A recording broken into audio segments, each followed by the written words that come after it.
দীঘায় যাবো জন্য ভোর 4টের সময় ঘুম থেকে উঠে দেখি তখনও কিন্তু বাইরে অন্ধকার আর বৃষ্টি হয়েই যাচ্ছিল। তো যাই হোক, মন খারাপ নিয়ে রেডি হয়ে বেরিয়ে পড়লাম আমরা। তখন একটু একটু আলো ফুটেছে।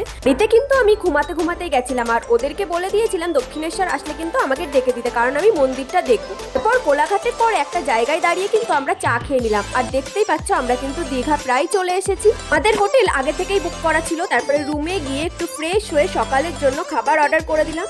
সকালের খাবারে অর্ডার করেছিলাম লুচি আর ঘুগনি। আমরা খেয়ে পাপানকে খাইয়ে তারপরে কিন্তু আমি রেডি হয়ে চলে গেছিলাম বিচে, কারণ আমরা ভেবেছিলাম যে তখন স্নান করব, কিন্তু সেটা আর হয়ে ওঠেনি। তখন ছিল জোয়ার আর আমরা কিন্তু কেউ সমুদ্রে নামতে পারিনি। তোমরা দেখো কত মানুষের ভিড় ছিল, আর আমরা যাওয়ার 2-3 দিন আগে নাকি আরো অনেক ভিড় ছিল।